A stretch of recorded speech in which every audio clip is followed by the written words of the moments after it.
Bersiap. Siap. Mulai.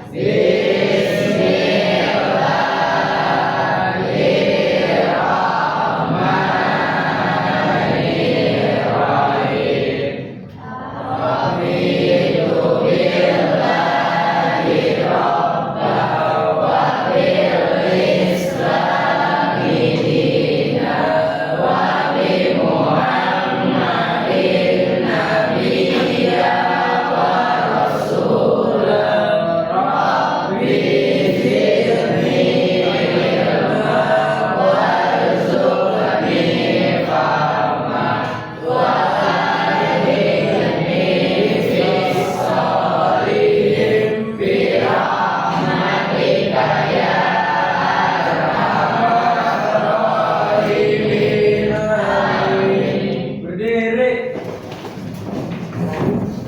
Memberi salam.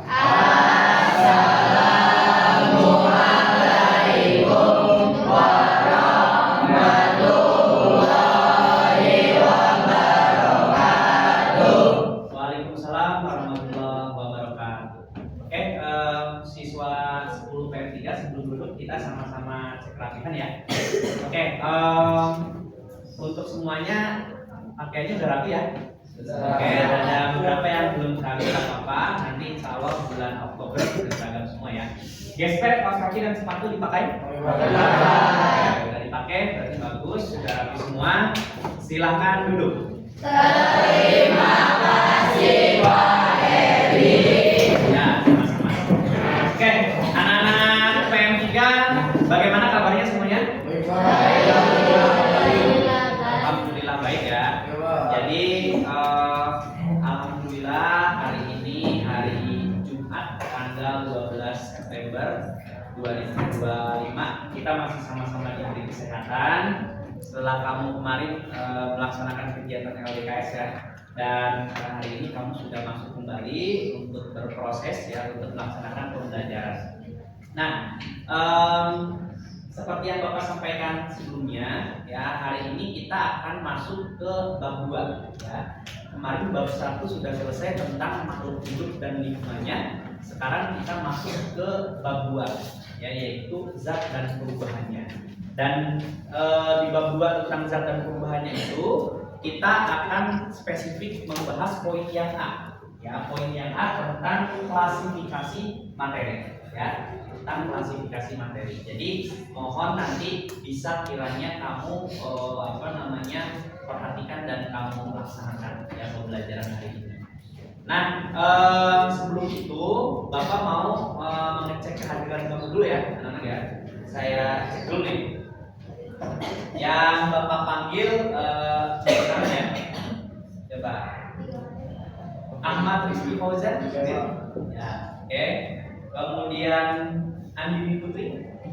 Oke. Selanjutnya Anta. Oke. Selanjutnya Nadia. Oke. Selanjutnya Citra. Oke. Selanjutnya Dava. Hadir. Oke. Selanjutnya Nedi. Oke. Selanjutnya Evan. Hadir. Oke. Selanjutnya Fandi. Hadir. Oke. Tiana. Hadir ya. Joandika. Hadir. Oke. Selanjutnya Carla. Hadir. Oke. Selanjutnya Intan. Hadir. Oke. Maria. Hadir. Oke. Mikel. Oke. Muhammad Iqbal. Oke. Muhammad Hafid. Hadir. Oke. Selanjutnya Putra Insani. Hadir. Hadir. Oke. Putri Salsabila. Hadir ya. Rahmadani. Hadir. Oke. Reza. Hadir. Oke. Selanjutnya Rizda. Hadir. Hadir ya. Atea. Hadir. Hadir. Oke. Satria Aditya. Hadir. Oke. Hadir. Sekar. Hadir ya. Cinta. Oke. Sudah hadir. Siti Marwah. Oke. Sufi. Oke. Kemudian Tiara Saputri. Oke. Wahida Nur Fatani. Oke. Yeni Sekar. Oke. Kemudian Zulfa. Zulfa hadir. Oh sakit, oh juga sakit, oh ya. Oke, jadi alhamdulillah berarti yang tidak hadir atas nama Zulfa karena sakit ya. Dan yang lainnya mudah-mudahan berada dalam kondisi yang sehat dan siap untuk belajar. Ya.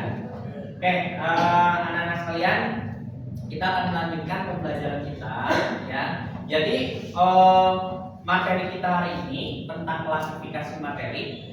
Kalau di buku paket itu ada di posisi halaman 42 ya. Coba kamu buka halaman 42. Dari buka ya, halaman 42. Oke, halaman 42 di situ itu tentang klasifikasi materi. Oh ya, hari ini itu kita belajarnya ada jadwal presentasi ya. Presentasi dari kelompok 1 ya, dari kelompok 1 yang waktu itu Bapak sampaikan, dan kelompok 1 nanti akan mencoba menampilkan hasil dari belajar mereka ya, dari hasil belajar mereka, dan nanti mohon kalian simak ya, kalian simak dan juga nanti dicek ya, dicek kalau ada yang mau ditanyakan boleh ya. Nah, sebelum kita lanjut, anak-anak sekalian harus tahu tujuan dari pembelajaran kita atau goal dari tujuan kita apa sih? Ya, goalnya di sini sesuai dengan yang ada di situ sudah tertulis ya. Setelah mempelajari bab ini, peserta didik itu dapat mengklasifikasikan zat berdasarkan wujud dan komposisinya ya. Jadi itu tujuannya ya. Jadi nanti mudah-mudahan sesuai target dan sesuai tujuan ya. Oke, kiranya itu anak-anak pengantar dari Bapak ya. Oke, sebelum kelompok 1 maju, Bapak sedikit dulu ya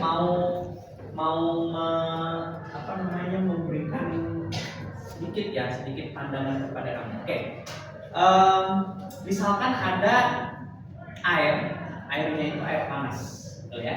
Kalau air panas itu ciri khasnya ada apanya? Gas. Ya, ada uapnya atau ada asapnya. Ya. Jadi kalau air itu dingin, ada asapnya juga.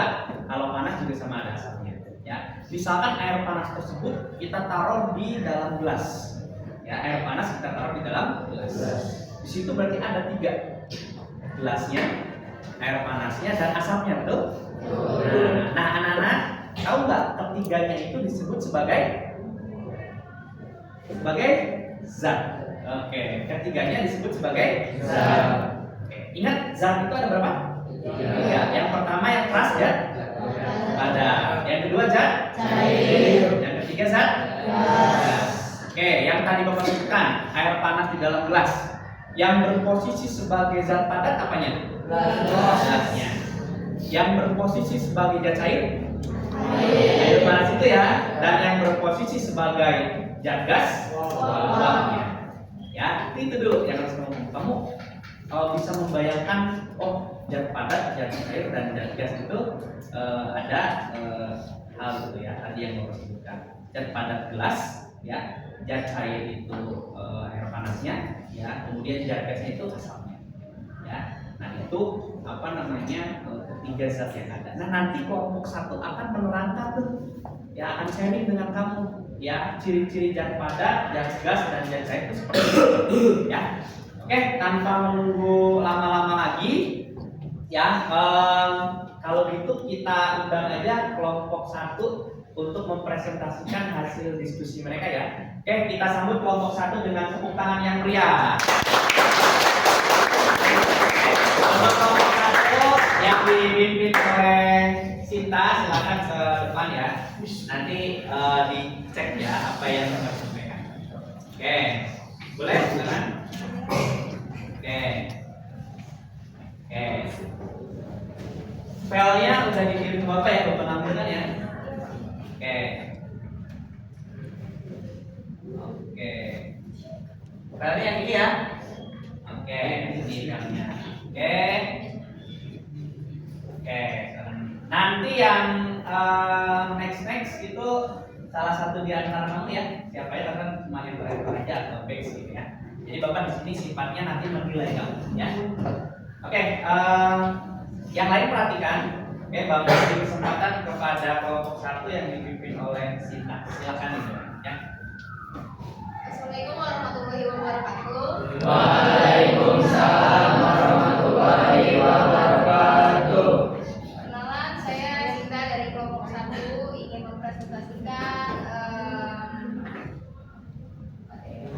kerja.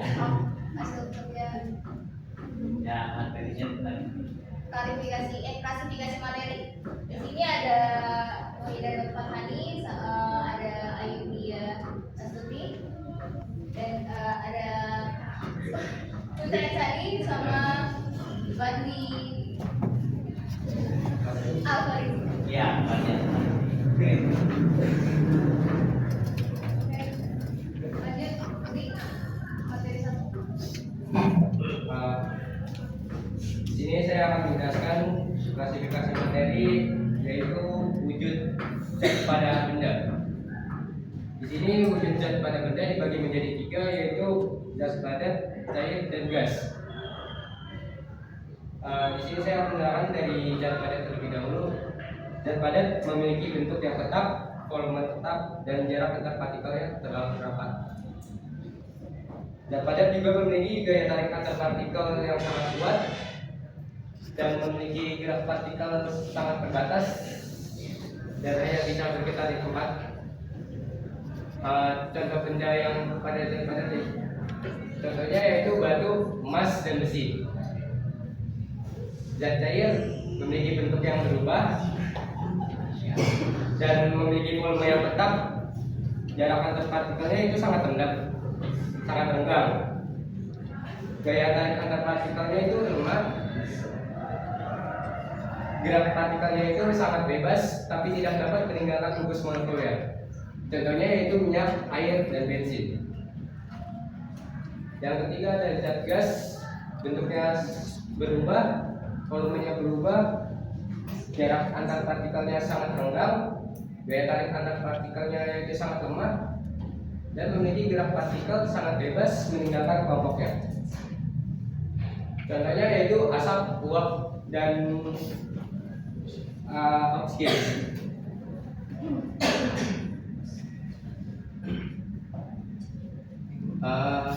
Yang di sebelah kanan itu bentuk dari zat padat yang sangat gaya tarik antar partikelnya itu sangat kuat, jadi dia menyatu.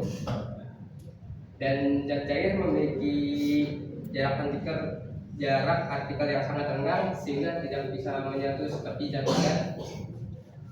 Dan yang terakhir itu zat gas, yaitu memiliki jarak antar partikel yang sangat renggang, jadi tidak seperti zat padat dan cair.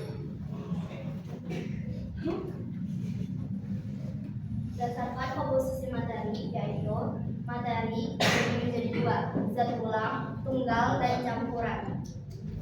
Zat tunggal dibagi menjadi 3, unsur, senyawa, dan homogen. Campuran. Campuran dibagi menjadi 2, homogen dan heterogen. Homogen contohnya larutan, heterogen, koloid, dan satu lagi suspensi.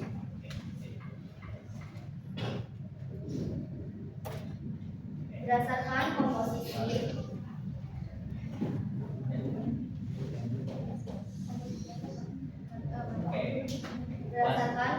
materi, zat tunggal,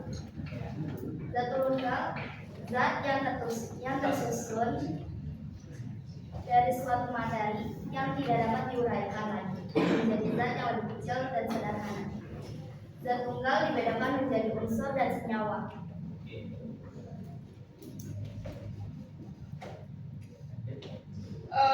Klasifikasi, yang A zat tunggal, pertama unsur atau elemen. Suatu zat tunggal yang tidak dapat dipisahkan lagi melalui reaksi kimia biasa. Contohnya hidrogen atau H, tembaga itu Cu, besi itu Fr, Fs. Unsur dikelompokkan menjadi 3, yaitu logam atau metal. Yang kedua itu non logam atau non metal, dan semi logam, metaloid.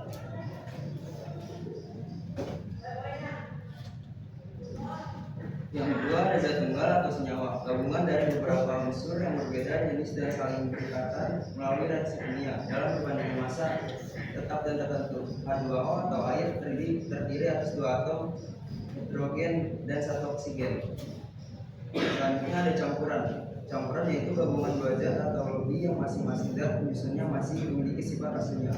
Contohnya pasir plus air menjadi substansi atau campuran heterogen.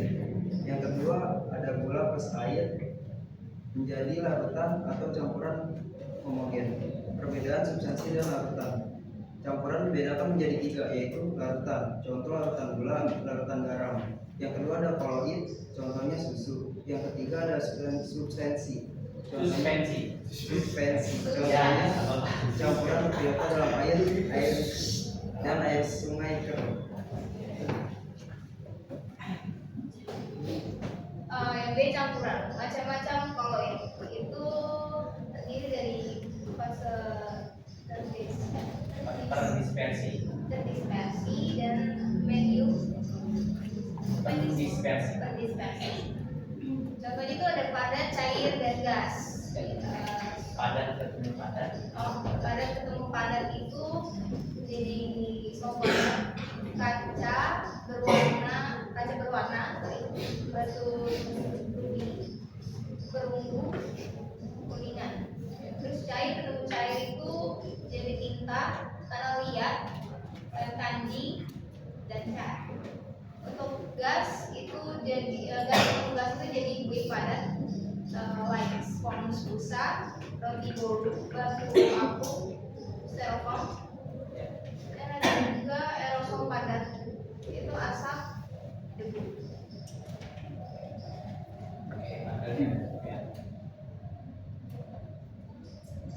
Dan yang ketiga pemisahan campuran. Metode pemisahan campuran: A. Filtrasi, kristalisasi, dekantasi, sublimasi, distilasi, kromatografi.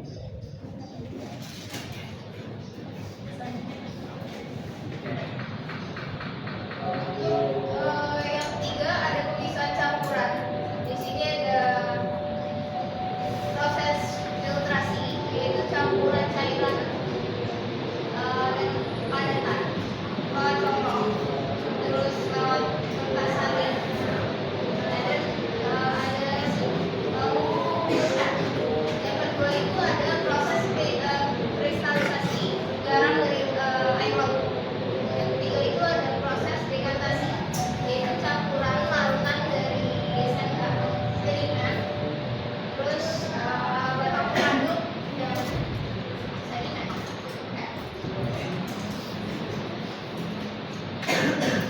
Dan yang ketiga atau yang terakhir, pemisahan campuran. Proses kromatografi. Di sini ada tabung gas, dan di sini ada kertas, saring, gas kimia, bercak tinta, pelarut. Dan di sebelahnya garis depan pelarut, warna tinta terpisah, garis awal. Dan di samping tabung ada sublimasi, dry ice. Sekian dari dan yang terakhir ada proses distilasi. Mungkin dari kelompok 1 kita ada rekaman maaf. Kita berdoa hidayah. Wassalamualaikum warahmatullahi wabarakatuh. Waalaikumsalam warahmatullahi wabarakatuh. Kelompok 1 sudah mempresentasikan ya. Nah, silakan dibuka sesi pertanyaan 3 aja ya. Oke, ada yang mau tanya? Silakan. Yang mau tanya boleh.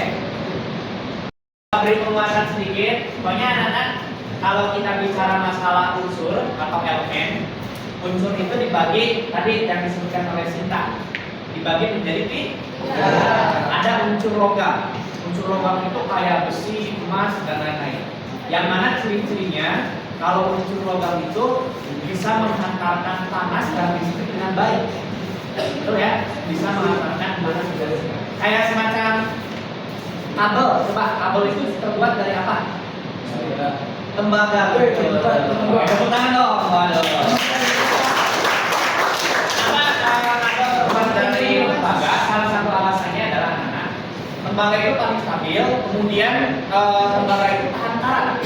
Beda sama besi, kalau besi mudah berkarat, tapi kalau tembaga tidak. Dan ditambah lagi relatif murah harganya, ya. Jadi kalau beli banyak dibuat kabel itu modalnya tidak terlalu besar, ya. Yang kedua ada unsur non-logam, contohnya tadi gas, kayak nitrogen, oksigen, dan lain itu adalah logam.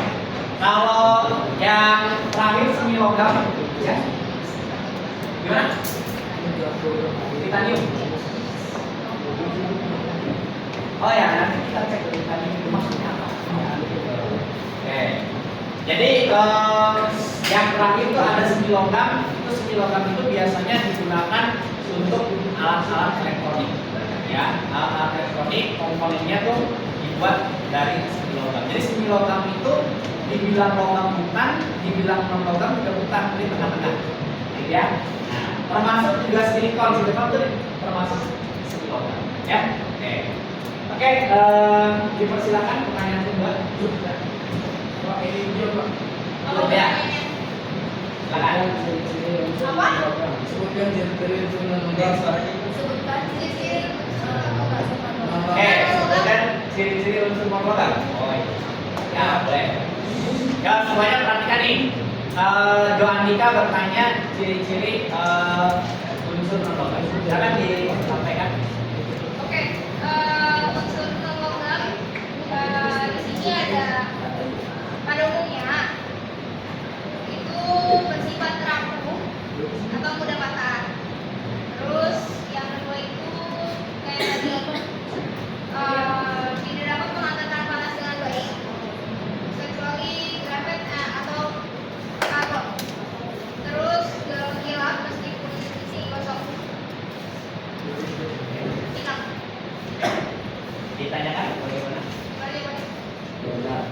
Oke, beri tepuk tangan.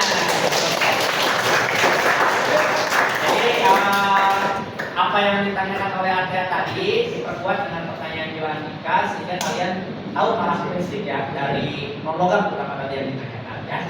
Jadi benda-benda tersebut memang di kehidupan sehari-hari ada gitu, ada dan kita harus memperhatikan dan menelahnya dari segi keilmuan kimia dan fisika ya. Oke, Mengapa logam termasuk zat tunggal? mengapa logam termasuk zat tunggal? Silakan Ferdi dijawab. Boleh lihat referensi handphone atau manapun itu, nggak apa-apa, nggak masalah. Ya, boleh lihat berbagai referensi. Silakan. Logam. Jadi apa? Mengapa logam termasuk zat tunggal? Mengapa logam termasuk zat tunggal? Boleh lihat berbagai referensi. Dari handphone juga boleh.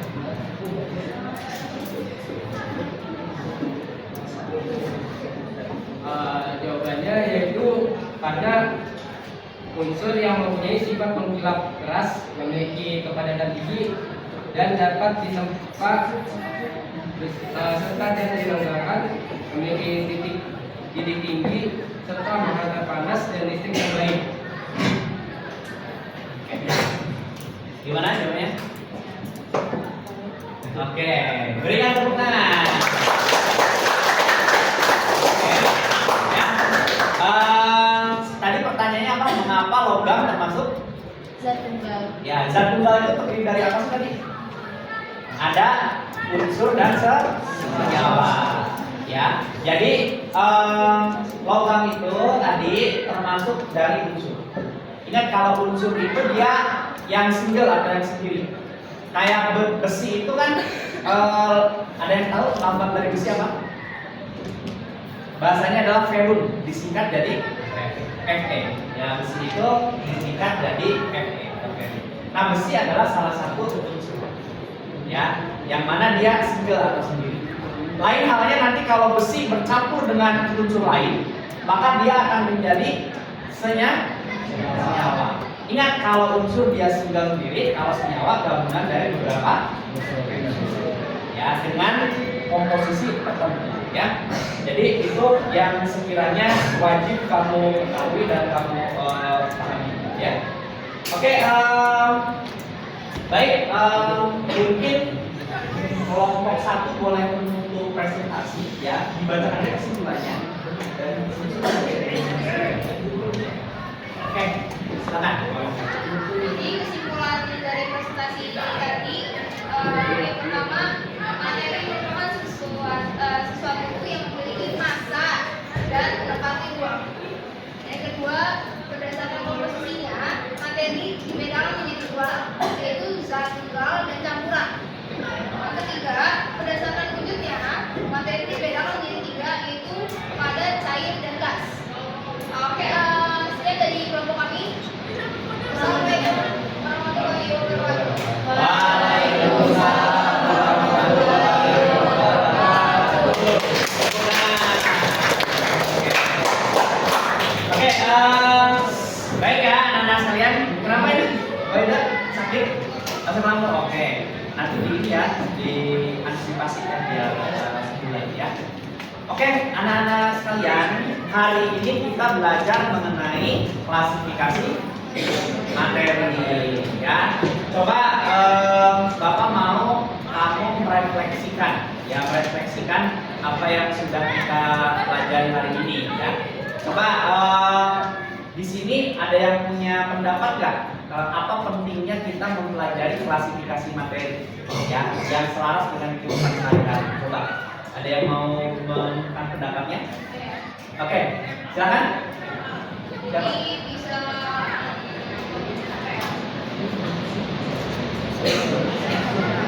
Boleh diungkapkan aja. jadi tahu mana yang gas, mana yang gas, mana air, apa kita sering baca seperti itu. Oh ya, tepuk tangan dong buat Citra. Itu yang dikatakan oleh Citra. Kita selama ini bersinggungan dengan berbagai zat yang ada, baik padat, cair, dan gas. Dengan kita belajar pas ini di materi tentang klasifikasi materi, jadi kita semakin ngeh, ya semakin ngeh tentang materi-materi tersebut, ya klasifikasinya yang padat, dan cair, dan gas, contoh-contohnya kita semakin paham. Dan diharapkan kita bisa memanfaatkan zat-zat tersebut dengan baik. Dan yang paling penting jangan sampai mensalahgunakan. Karena kalau sampai mensalahgunakan kan nanti jadi berbahaya ya. Nah, jadi itu kurang lebih ya. Jadi mungkin anak-anak pembelajaran kita hari ini sampai situ saja ya. Mudah-mudahan apa yang kita pelajari hari ini bermanfaat ya anak-anak ya. Bermanfaat dan kamu semakin memiliki pengetahuan dan keterampilan yang baik ya. Bapak mengucapkan terima kasih kepada anak-anak semua dan juga terutama kelompok 1 yang sudah mempresentasikan dengan sangat baik dan menyiapkan PowerPoint-nya juga dengan effort yang pasti yang besar ya, sehingga bisa terlaksana hari ini. Jadi anak-anak sekalian, kamu selaku murid itu kemarin kan udah diajarin ya, harus berani mengemukakan pendapat. Ya, berani mengemukakan pendapat, mau salah mau benar itu nomor sekian, yang penting berani dulu. Ya, mengemukakan pendapat sesuai dengan tema yang ada, lalu dari situ kamu nanti akan belajar. Ya, jadi kalau zaman sekarang itu siswa harus aktif mencari sendiri pengetahuan yang diperlukan olehnya. Nah, jadi gitu ya. Kita tadi sudah melaksanakan 3 hal: memahami, mengaplikasi, dan juga merefleksi ya dalam pembelajaran hari ini. Oke, sekali lagi terima kasih. Silakan ketua kelasnya menyiapkan lalu menutup dengan doa ya. Siap. Segera dimulai.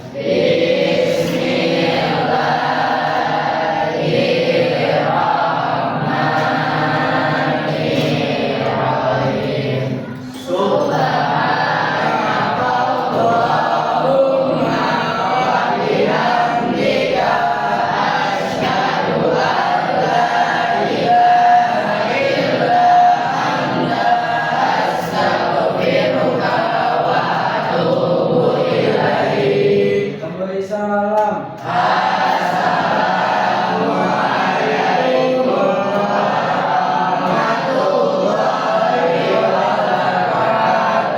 Waalaikumsalam warahmatullahi wabarakatuh.